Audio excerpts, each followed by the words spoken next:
Il faut qu'on passe à la suite.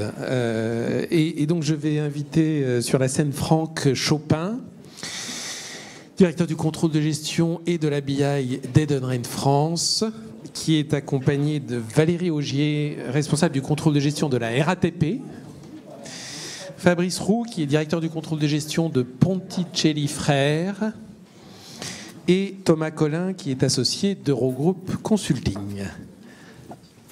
Voilà. Le thème, ce sont les nouvelles méthodes d'efficience des coûts, et je cède la parole à Franck. Bonjour à tous, enfin rebonjour, parce qu'on s'est déjà vu un petit peu tout à l'heure. Alors maintenant qu'on a appris à recruter les meilleurs talents, on va essayer de les retenir en les faisant travailler sur des sujets intéressants. Et j'espère que c'est l'objet aussi de notre table ronde qui porte sur la mise en place des plans de performance et sur les méthodes utilisées pour travailler l'optimisation et l'efficience des coûts. Alors j'ai le plaisir d'accueillir Valérie de la RATP, Fabrice Roux de chez Ponticelli Frères et Thomas de Eurogroupe. Je vous laisserai vous présenter dans un instant.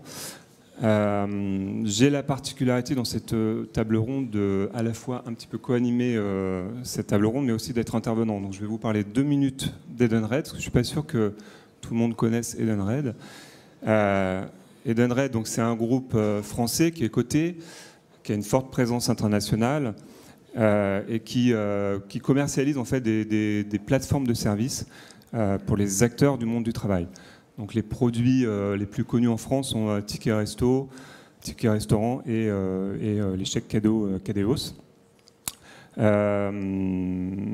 Donc voilà, du coup, comme on va continuer à parler un peu d'Edenred pendant la table ronde, je me permets de vous présenter le groupe. Valérie, je te laisse commencer. Bonjour à tous, ravi d'être là aujourd'hui. Oui, Valérie Augier. Donc moi, je suis responsable du contrôle de gestion groupe, donc à la direction financière de la RATP. J'occupe ce poste depuis 3 ans. Et si je regarde finalement dans le rétroviseur, ça fait presque 25 ans que je suis à la RATP. 25 ans qui sont passés finalement très vite, puisque j'ai tenu des postes à la fois à la direction financière sur la consolidation des comptes de groupe, mais aussi sur des postes beaucoup plus opérationnels de contrôle de gestion en atelier de maintenance, de contrôle de gestion sur la business unit d'exploitation des bus, ou encore sur la maintenance du matériel roulant ferroviaire. Et donc aujourd'hui, effectivement, à la direction financière en charge de la communication financière EPIC et groupe. Alors, la RATP, je vais pas faire un long discours parce que je pense que c'est une entreprise que vous connaissez. Certains d'entre vous ont sans doute utilisé notre réseau pour venir aujourd'hui. Donc la RATP, elle est connue finalement pour ce qu'elle fait en Île-de-France, puisqu'on exploite 4 réseaux sur l'Île-de-France. On est aussi gestionnaire d'infrastructures de l'ensemble des infrastructures du réseau de transport parisien. Et également agent de sûreté, puisqu'on a nos équipes du GPSR qui interviennent sur la sécurité dans le réseau. Mais la RATP, au-delà de ces 12 millions de voyages que l'on réalise chaque jour sur le réseau francilien, c'est aujourd'hui un groupe qui est le 3e groupe mondial depuis l'année dernière en matière de transport urbain. C'est un groupe qui est présent dans 14 pays aujourd'hui, donc pas particulièrement en Europe, mais aussi aux États-Unis et en Asie. Et donc qui compte plus de 70 000 collaborateurs dans le monde, qui réalisent un chiffre d'affaires de 6 milliards d'euros chaque année, et qui, au-delà de ces grands principes, est aussi reconnu en matière de grands projets et d'ingénierie.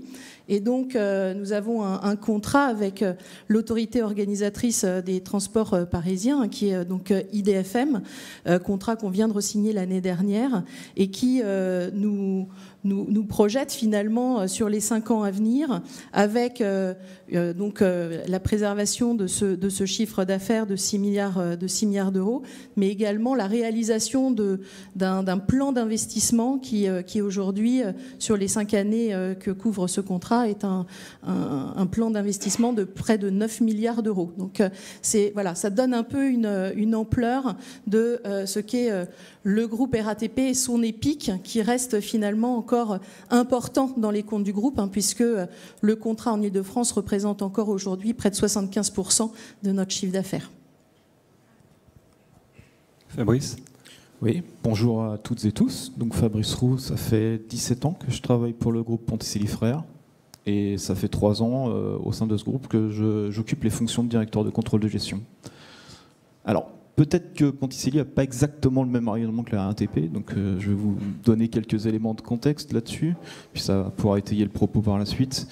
Donc c'est un groupe indépendant qui a un actionnariat familial, et la mission première, c'est de rendre des services à l'industrie pour des entreprises des secteurs du pétrole et du gaz, de l'énergie en règle générale, de la pharmacie, de la chimie, de la défense, de la sidérurgie.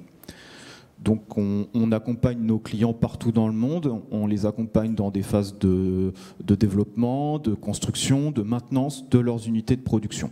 Et on intervient principalement dans les métiers de la tuyauterie industrielle, du levage, de la mécanique. Voilà. Bon, alors je ne vais pas forcément donner des chiffres pour vous qui vont vous donner le tournis, il s'agit d'une ETI, mais pour se situer, 2021, c'est 800 millions de chiffre d'affaires consolidés. On a réalisé environ 15 millions d'heures d'activité. On a 5000 collaborateurs sur l'ensemble du monde. Voilà. Thomas ?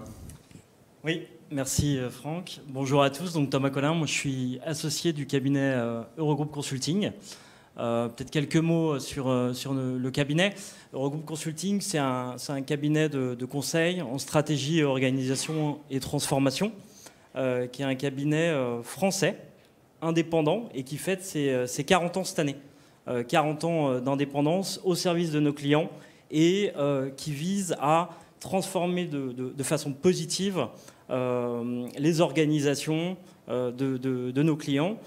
On intervient sur l'ensemble des secteurs d'activité pour des clients du secteur public, mais également du secteur privé, pour des grands groupes, des ETI, mais également des PME. On est présent en France avec 400 consultants environ, et on a également une présence à l'international à travers un réseau dont on est fondateur et qui nous permet d'intervenir dans plus de 35 pays avec à peu près 2500 consultants dans le monde entier.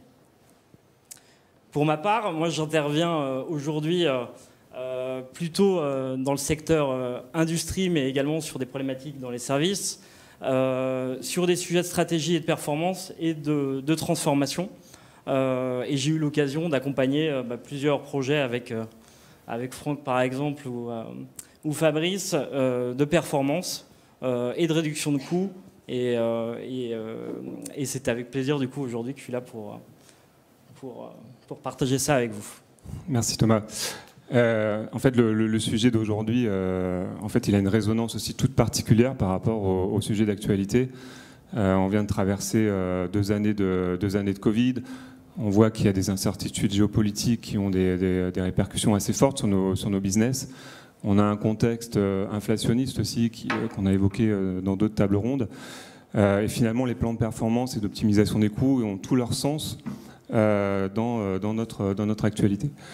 Ce que je vous propose, c'est dans un premier temps que l'on voit dans quelles circonstances et contextes nous avons mis en place un plan de performance à la RATP, chez Ponticelli Frères et chez Edenred. Et si tu veux bien, Valérie, je te laisse démarrer. Vous avez, comme tu nous l'as dit, depuis quelques années, vous vivez une forte ouverture du marché. Et du coup, est-ce que tu peux nous préciser un peu plus justement le contexte et circonstances ? Oui, alors la RATP, effectivement, elle est aujourd'hui, c'est totalement d'actualité, puisqu'on a une ouverture à la concurrence qui se met en place sur notre réseau historique, puisque actuellement, Île-de-France Mobilité est en train de lancer des appels d'offres sur le réseau historique de la RATP pour une ouverture donc, à la concurrence de ce réseau à partir du 1er janvier 2025. Donc cette ouverture à la concurrence, elle trouve finalement son essence dans une loi qui date de 2009, qui a été ensuite sur lesquels des décrets ont été mis en place et qui nous donnait déjà les grands jalons de l'ouverture à la concurrence. Donc effectivement, 1er janvier 2025, ouverture à la concurrence du bus, 1er janvier 2029, ouverture à la concurrence du tramway, et au plus tard, 1er janvier 2040, l'ouverture à la concurrence du métro parisien et du RER. Et donc cette loi qui sort en 2009 nous met complètement dans cette seringue finalement par rapport à ces échéances d'ouverture à la concurrence. Dans une approche aussi où nous étions dans une approche contractuelle avec IDFM, avec une autorité organisatrice qui commençait à monter davantage en connaissance finalement du sujet et en se professionnalisant, donc qui nous mettait de plus en plus de pression sur nos contrats. Et donc à ce moment-là, important pour nous de se poser des questions justement sur nos trajectoires financières, sur la maîtrise de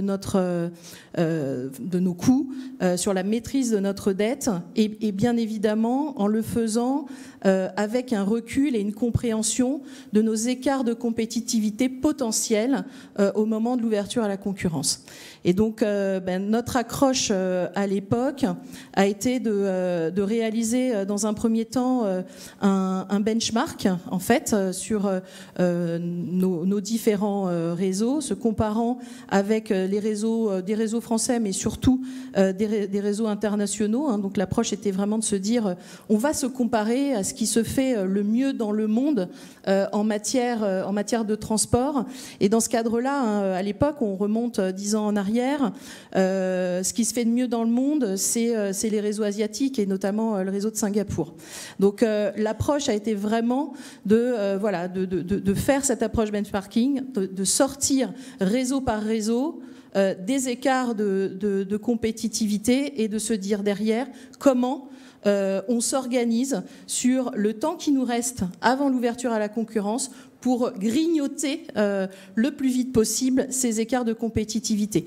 En gros, pour que vous ayez un peu une vision de ce que ça représentait comme marche, on était, selon les réseaux, entre 10 et 20% d'écart de compétitivité mis en fait à périmètre comparable, parce qu'évidemment, le réseau parisien n'est pas forcément comparable avec tous les autres réseaux compte tenu de sa densité. Donc il y avait vraiment à regarder ce qui était vraiment adressable en écart de compétitivité. Ça, c'est la première chose. L'autre chose, c'est effectivement, donc, comme je le disais, une autorité organisatrice qui met de plus en plus la pression et qui, d'ailleurs, dans le contrat qu'on s'apprêtait à passer à l'époque, demande à ce qu'on lui restitue une trajectoire de performance, de productivité tout au long de ce contrat. Donc avec une obligation finalement dans le contrat qui était en négociation de rendre 0,5% de la performance nette qu'on dégageait sur la période.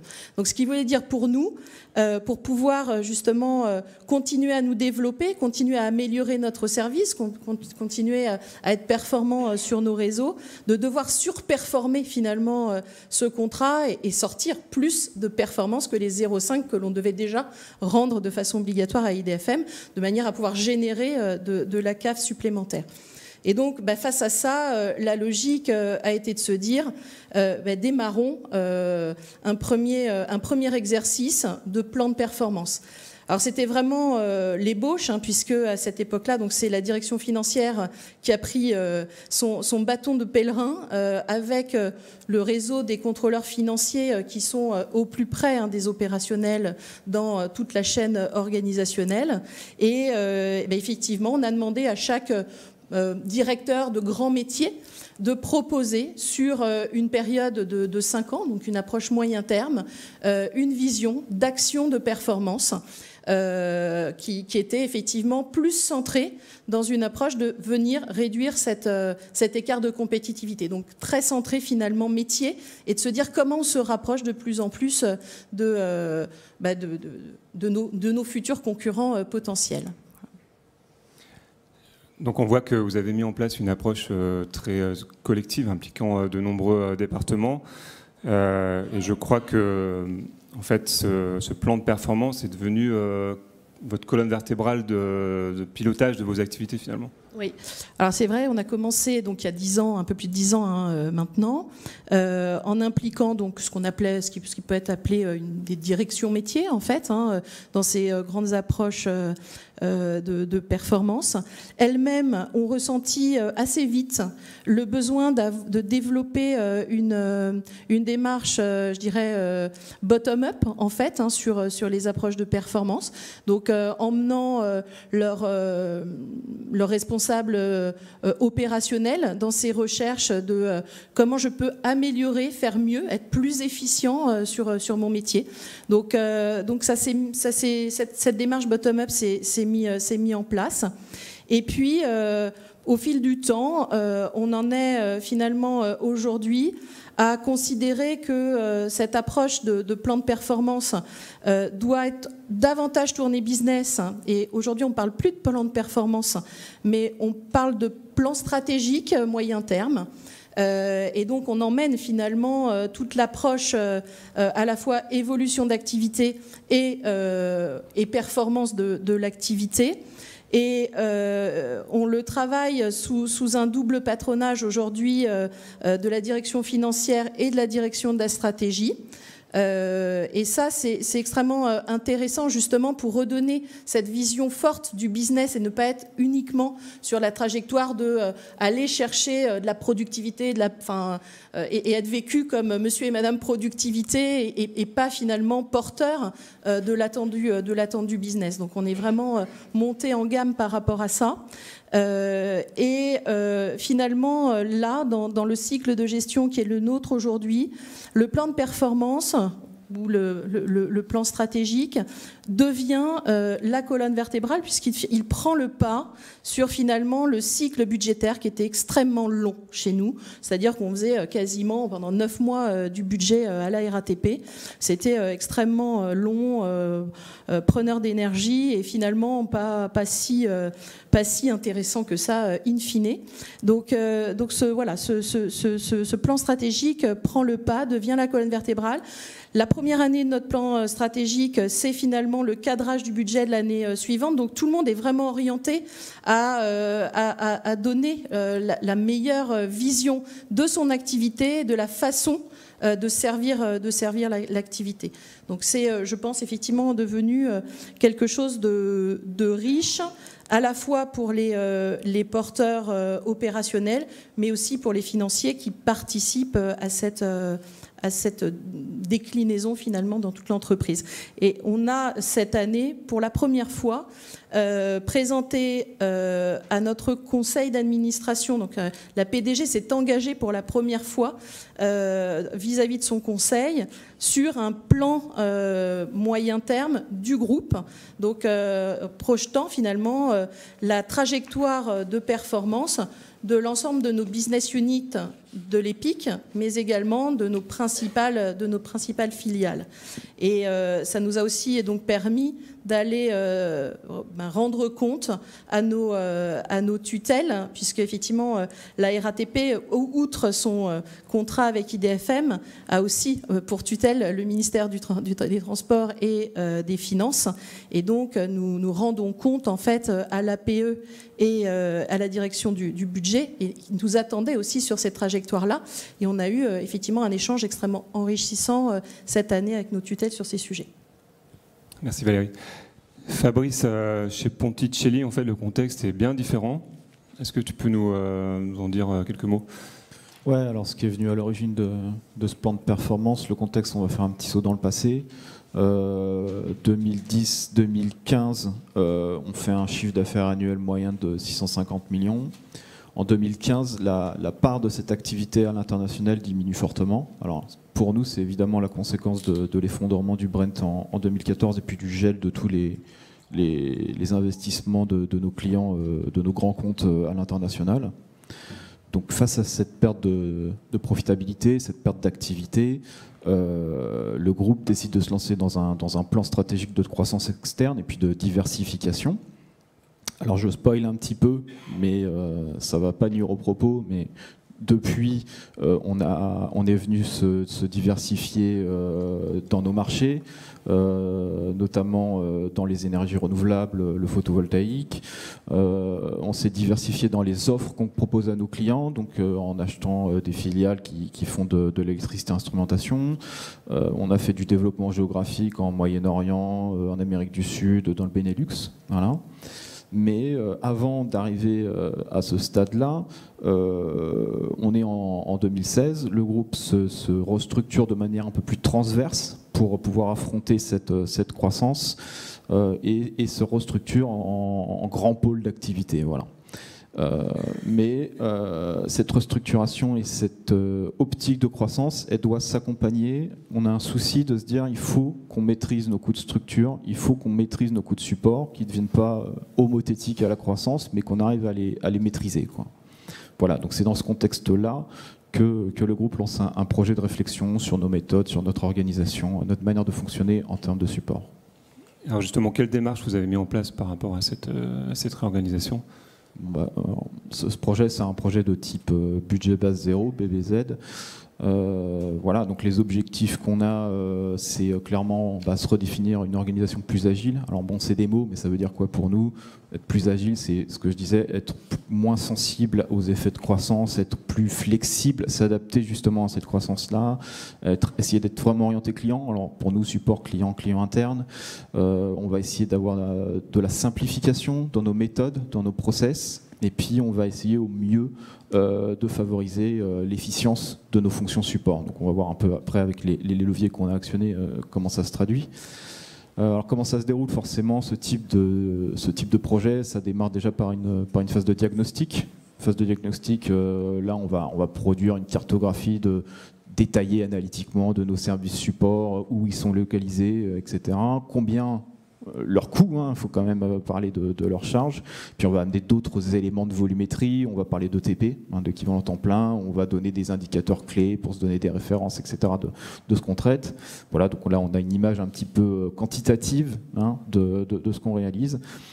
Et puis là vient une phase un peu plus d'entretien, d'interview, d'échange avec les responsables opérationnels, avec les responsables des services centraux. On va avoir une analyse un peu plus qualitative sur qu'est-ce qu'on fait concrètement, quelle est l'activité de ce service, qu'est-ce que vous faites, quels services vous rendez, quelles sont vos tâches, combien de temps vous y consacrez, quels sont vos livrables, quelles sont vos interfaces avec vos collègues, etc., avec vos clients.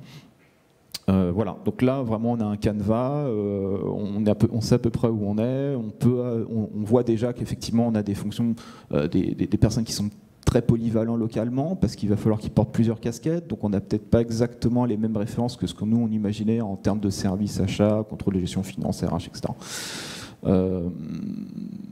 Et puis là vient le moment où on essaye de réfléchir à comment s'améliorer, quels sont les leviers, les axes d'amélioration qu'on va utiliser. Alors on essaie de les catégoriser, voilà, c'est un ensemble d'interviews, donc on va essayer d'avoir des exemples de leviers qui vont toucher à la productivité. Donc voilà, un projet de mise en place d'un entrepôt de données, un projet de réflexion sur la simplification du pointage, de la paye, etc. On va avoir des leviers qui peuvent toucher à l'optimisation des ressources. On va essayer de rapprocher certains services justement pour avoir plus de polyvalence. On va mettre en place des centres de services partagés transverses qui vont adresser par exemple des problématiques de comptabilité tiers. Et puis le dernier levier qui n'est pas à négliger non plus, c'est un levier de renoncement. Alors, levier de renoncement, l'exemple qui va bien souvent, c'est voilà, on a des reportings qui peuvent être en doublon ou des choses qui ne sont pas forcément exploitées. On parlait de l'abondance de chiffres, voilà, de data à 360 degrés, etc. Voilà, faut se reposer la question, à quoi ça sert? Est-ce qu'on sait actionner quelque chose? Est-ce qu'on consomme du temps pour ça ou pas? Et puis voilà, donc, il y a aussi une fonction de renoncement. Voilà.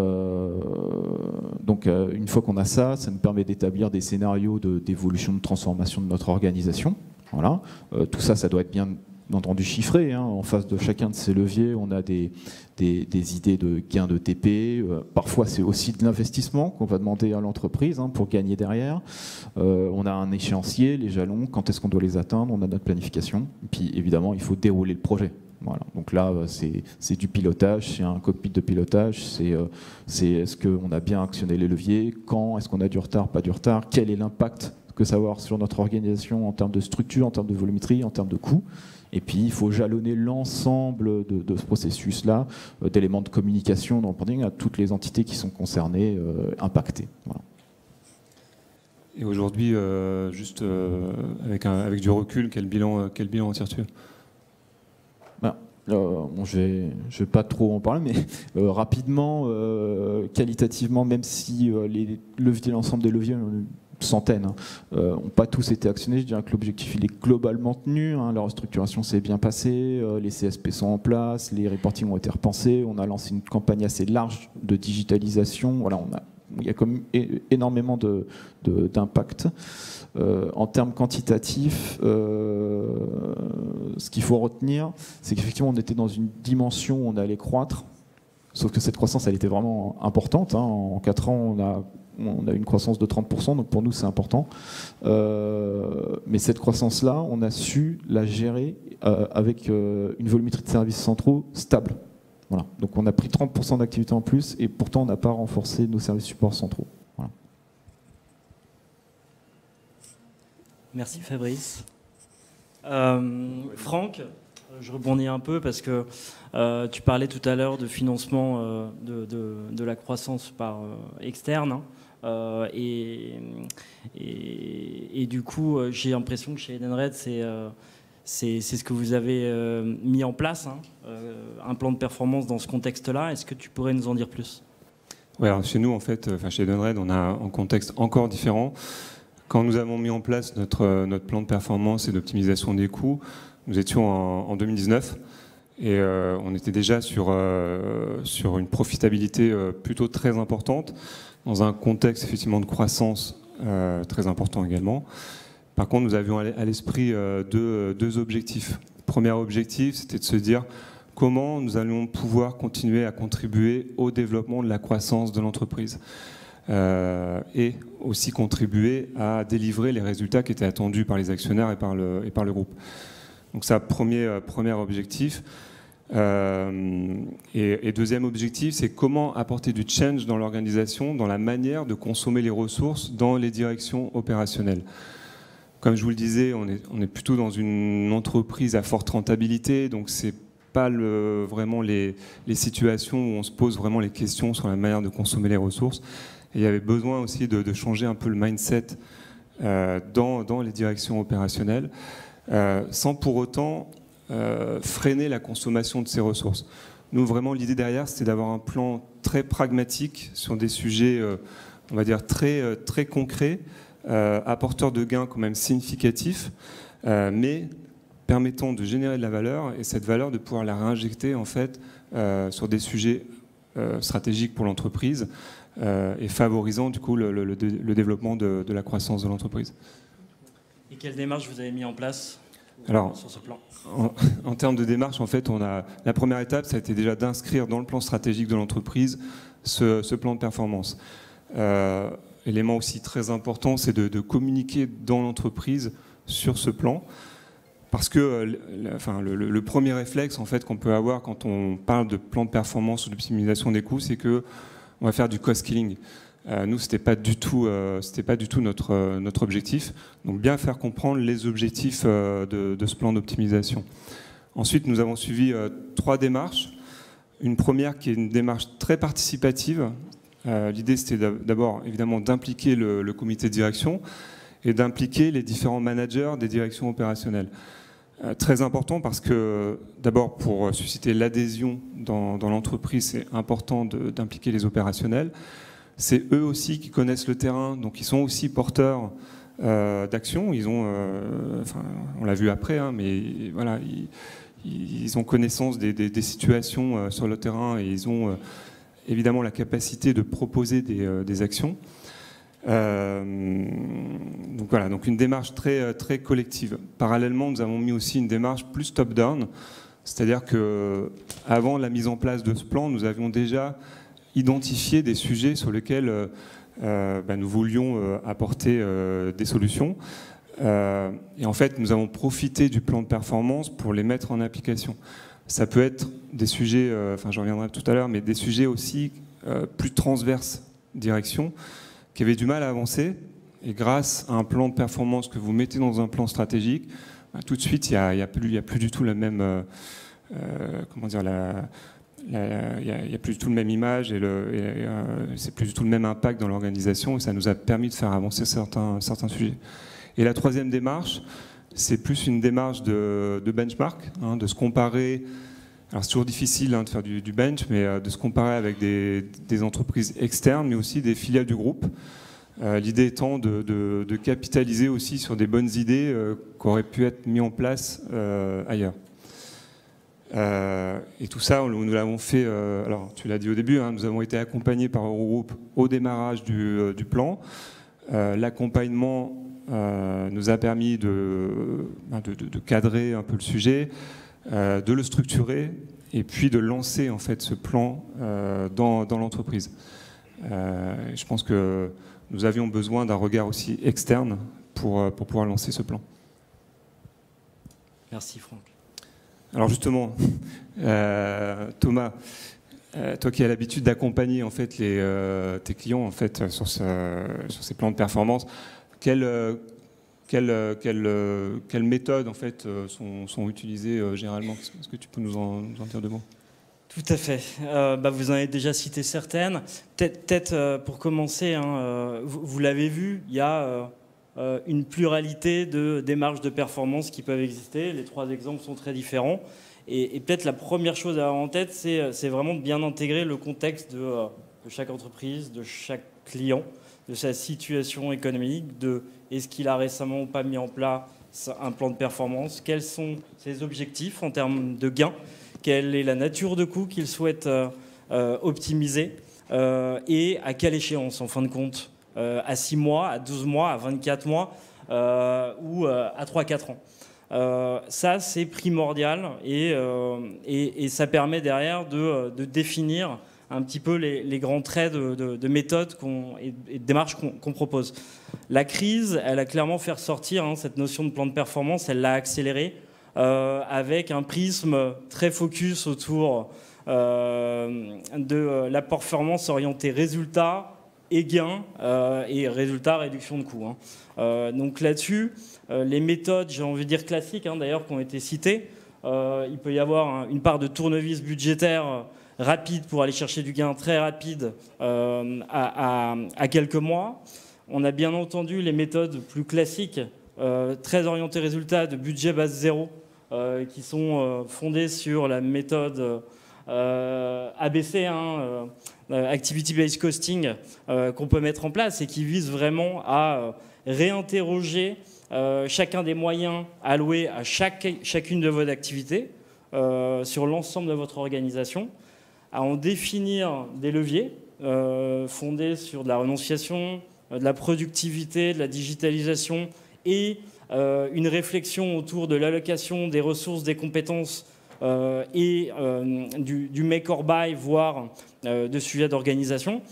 Et ces démarches-là, elles ont pour objectif généralement de viser 10 à 20% de réduction de coûts sur la base de coûts adressable qui est définie.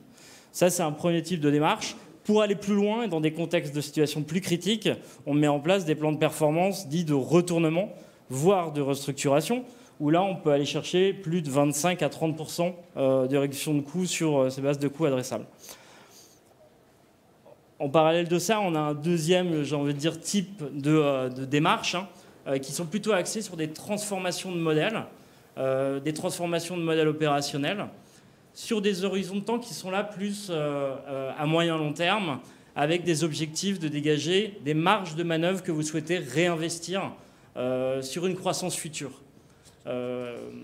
Donc là, on a, et vous les connaissez, des démarches type Lean Management, excellence opérationnelle, qui visent à, dans une logique d'amélioration continue, embarquer les équipes dans une culture d'amélioration de la performance sans pour autant venir complètement modifier votre organisation, ou vous avez des programmes de transformation à long terme, transformation de tout ou partie de votre modèle opérationnel, qui là ont pour objectif de transformer vos process, de digitaliser vos systèmes d'information avec des résultats à long terme. Donc voilà, moi je dirais qu'il y a ça. Donc ça, rien de nouveau par rapport à ce qui pouvait exister. En revanche, les démarches, elles se sont modernisées et elles ont évolué. Dans l'accompagnement qu'on peut faire, on peut intégrer à certaines phases d'analyse de données de l'intelligence artificielle ou de l'outillage permettant d'analyser les données, de les benchmarker, d'avoir des bons KPI de performance. Et dans la phase de pilotage de ces plans, une fois qu'ils sont définis, validés, il peut y avoir également des outils qui permettent plus de collaboratifs, des applications mobiles pour piloter le plan à grande échelle. Donc ça, je dirais que ça permet de moderniser ces approches-là, mais qui existent depuis un certain nombre d'années en fin de compte. Peut-être un point sur l'approche top-down et bottom-up, voir les nouvelles approches qu'il y a. Je crois que c'était un des points qui a été soulevé d'ailleurs par l'étudiant qui a présenté le mémoire lauréat tout à l'heure. Sur ces approches de plans de performance, on sera plutôt effectivement dans une logique top-down sur des plans de réduction de coûts type retournement et elles vont d'ailleurs être traitées en cercle restreint. Et dans les autres types de démarches, en fin de compte, ce qu'on a constaté et ce qu'on met en œuvre de façon très fréquente, c'est ces approches qui allient performance et engagement des équipes en mettant en avant le collaboratif. Ça, on voit que c'est vraiment un facteur clé de succès de ces démarches de performance. Et la promesse de ces démarches est véritablement d'ancrer, en fin de compte, durablement dans l'organisation, parce qu'on va, en fin de compte, intégrer dès le démarrage du projet les managers, les opérationnels, dans la construction, l'identification des leviers et l'engagement sur les gains qui vont être définis. C'est extrêmement important, cette notion d'engagement, que les managers puissent l'avoir. Et ça, j'ai envie de dire, c'est un point important de ces démarches-là. On travaille dans ces approches-là, et typiquement sur des logiques qu'on a pu déployer ensemble, c'est typiquement en W, où on peut travailler avec effectivement le CODIR ou le COMEX, aller travailler avec les managers, les opérationnels pour travailler le fond des sujets, remonter vers le COMEX, redescendre pour travailler et affiner le plan, et in fine le valider pour qu'il puisse être déployé. Cette logique en W-là, top-down, bottom-up, top-down, bottom-up, elle permet de bout en bout en fait, d'intégrer les équipes de management et les opérationnels avec vous autour du projet et de faciliter la mise en œuvre et l'engagement sur les résultats. Ça donne bien entendu du sens aussi à vos équipes et ça permet aussi à ce qu'ils croient en ce qui aura été défini sur ce plan de performance, ce qui est essentiel pour créer de la valeur. Donc voilà un petit peu de notre côté ce qu'on voit comme tendance et ce qu'on peut partager sur le sujet. Merci Thomas. Maintenant, je vous propose d'échanger un peu plus sur des actions un peu plus concrètes aussi qui ont été mises en place dans nos différentes entreprises. Valérie, je crois savoir que la démarche de performance que vous avez mis en œuvre a eu en fait des répercussions sur votre manière d'allouer vos budgets dans les projets. Est-ce que tu peux nous en parler un peu ?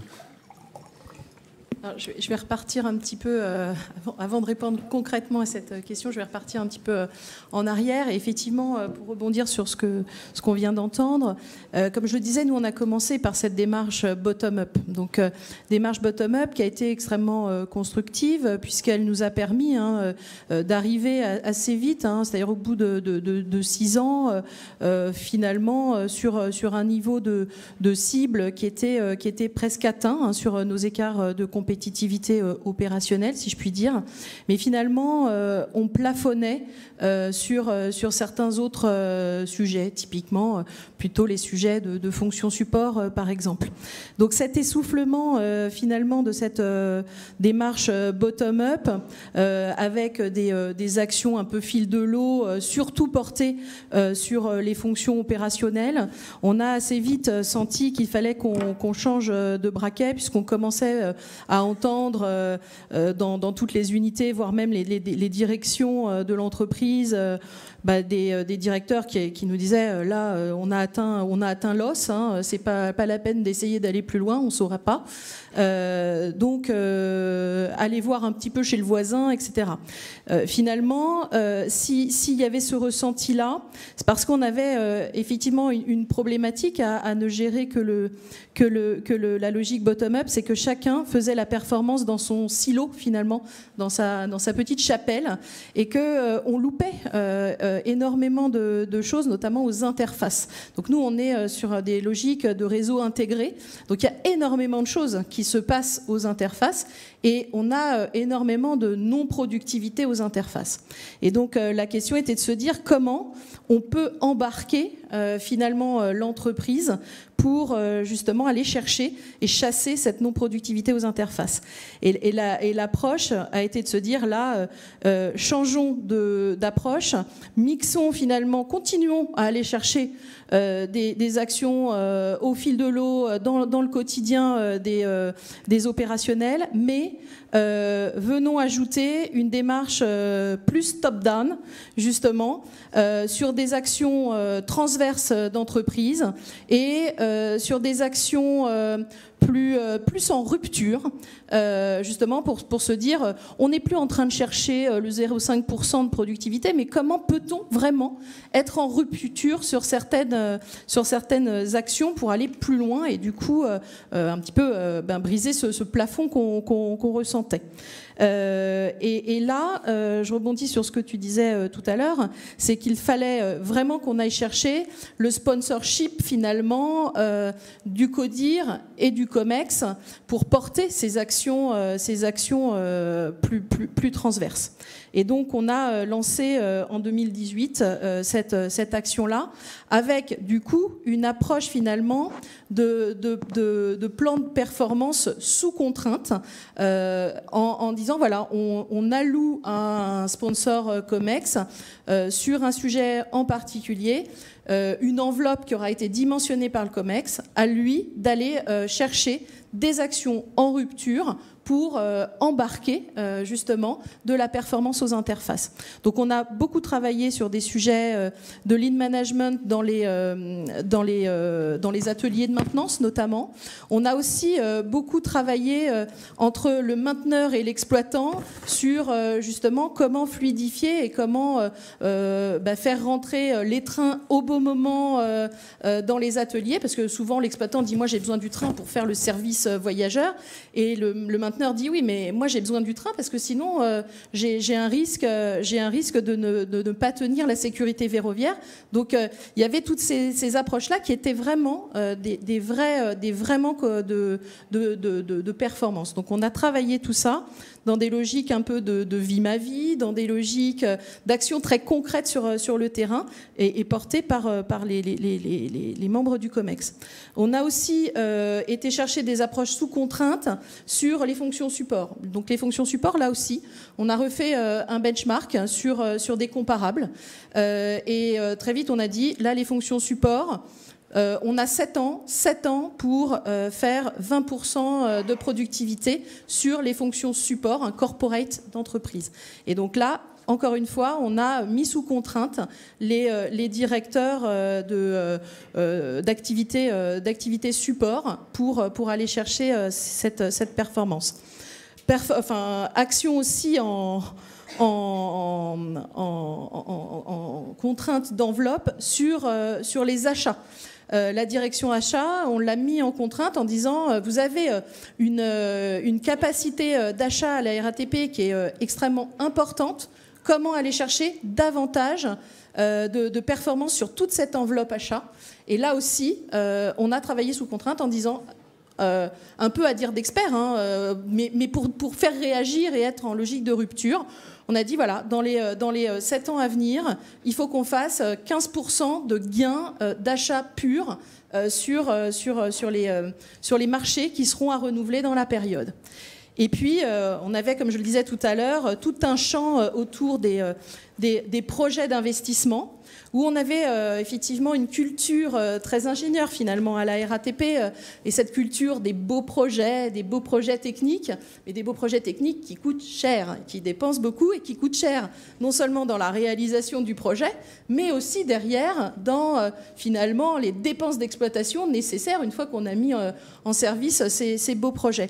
Et donc là aussi, on est rentré, alors ça c'est plus récent, hein, ça date de 2020, dans une démarche là de design to cost en fait, hein, des projets, c'est-à-dire de conception à coût objectif de nos projets, avec une approche de dire on doit aller chercher des projets qui doivent nous rapporter par rapport à un projet tel qu'on l'aurait bâti avec les normes précédentes, aller chercher 30% de gains à la fois sur les coûts du projet lui-même, mais aussi en fait sur les coûts d'exploitation à venir de ces projets.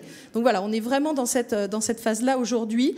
Il y a de la réticence parce que c'est un vrai changement culturel, donc il y a de la réticence, mais ça amène quand même de l'intérêt parce qu'on est aussi centré sur la valeur client finalement de l'ensemble de ces actions et de leurs impacts.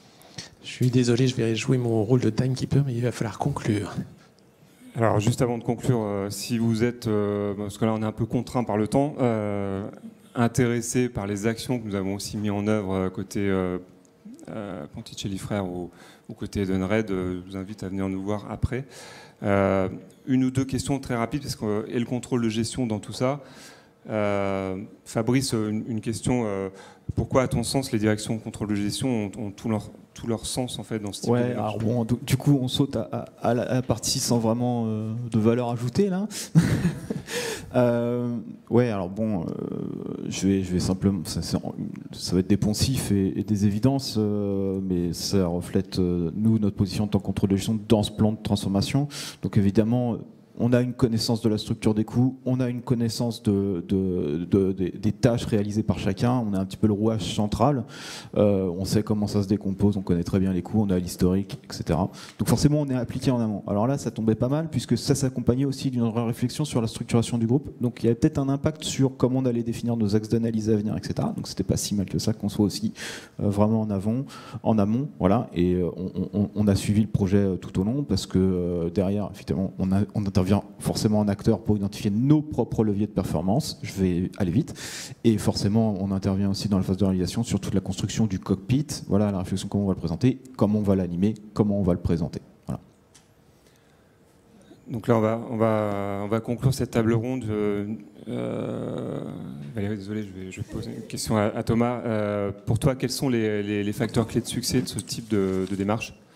Effectivement, on en a déjà parlé, mais un sponsoring au niveau COMEX ou au niveau du CODIR est primordial. C'est une démarche qui nécessite d'avoir leur adhésion pour que l'engagement de l'entreprise soit total. Le rôle central du contrôle de gestion, on l'a parlé, que ce soit dans la préparation en amont, il faut des données propres, une base de coûts structurée. Il faut bien entendu... derrière structurer une gouvernance et lancer un pilotage qui va devoir définir et réconcilier en fin de compte les leviers opérationnels et les gains financiers. Et ça, son rôle est du coup vraiment au centre du jeu. L'implication de la ligne managériale jusqu'aux opérationnels, c'est un facteur clé de succès très très évident, hein. On en a parlé et on l'a vécu sur les projets, et ça permet d'ancrer dans la durée ces sujets-là. Et puis, je dirais, un outillage simple, des KPI simples, partagés par tous, compris par tous.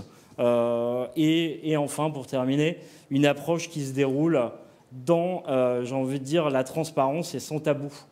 Ça, c'est un jeu, et c'est un peu le rôle du contrôle de gestion au contact du business que de jouer ce rôle-là et que les gens disent véritablement là où il y a effectivement des sujets d'improductivité, là où il y a des zones de gains à aller chercher au service de l'intérêt collectif même si l'intérêt individuel sur ces projets-là est très important aussi et nécessite d'être incentivé. Voilà un petit peu pour les grands facteurs clés de succès. Franck. Merci à tous les trois. On a peut-être le temps de prendre une question ? Non, on n'a pas le temps de prendre désolé. une question. Bon, merci à tous les quatre. Désolé.